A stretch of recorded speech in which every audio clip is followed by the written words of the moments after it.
Guys, magandang gabi po. Mayroon na naman akong video na ipapakita sa inyo. Ang aking ulam ngayong gabi ay adobong manok.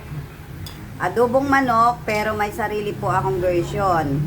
Ito ay lalagyan ko po ng, tinimpla ko na po ito lahat.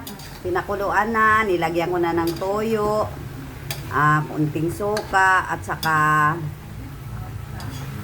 siling green, sibuyas at saka bawang. Ito na guys, oh. Pero kakaiba, may sibuya, may siling green yung aking adobo.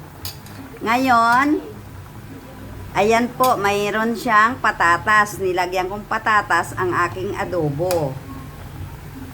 Tapos guys, mayroon po akong sa adobo ko nilalagyan ko ng ganito po. Oyster sauce ito. Yan. Nilalagyan ko yung ganyan, no. Para masarap. Lalagyan na natin, guys. Panoorin nyo po hanggang sa dulo para may ideya po kayo. Kayo na po ang bahala magtimpla po, Pero may isang chicken cube ito.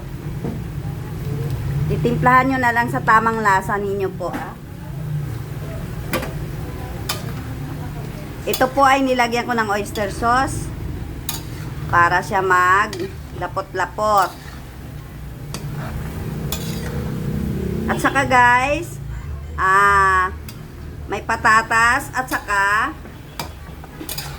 ang pinakahuli ko ito po. Mayroon akong ilalagay na kakaiba. Ito ay pineapple chunk at saka itlog. Pag naluto na po, ito luto na to kaya palutuin ko na lang yung yung aking patatas. Ito ang patatas ay kailangan palutuin natin, no? Ito na guys, ilagay ko itlog at saka pineapple chunk.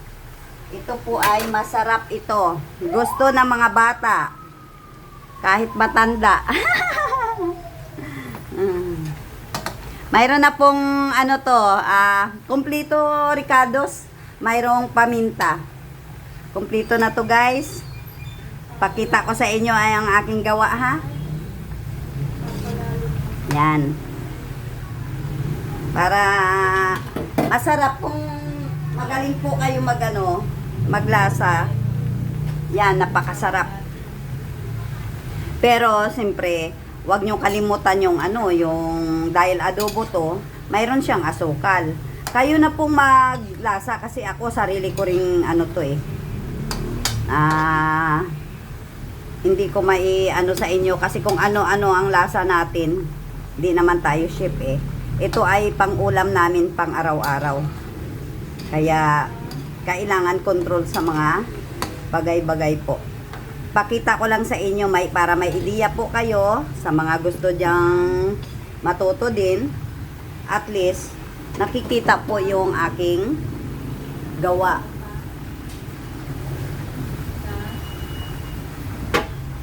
Masarap ito guys pagka maluto na siya. At saka itong sabaw ay yung may mga maraming sabaw lagi. Ito po ay ginagawa ko para sa aking mga apo. Kasi gusto nila, ibali kahit walang ulam, basta may sabaw, paborito ng mga bata. Yan. Ngayon, ito ay ginagawa ko na may sabaw. Kaya,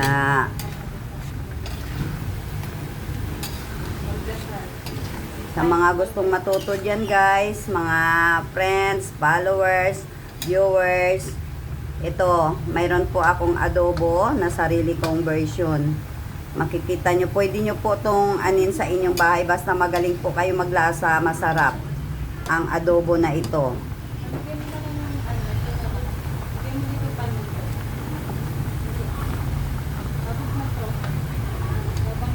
Sundan nyo po hanggang sa dulo guys para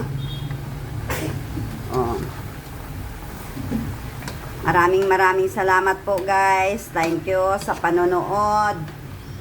I love you all. See you the next video po. Bye!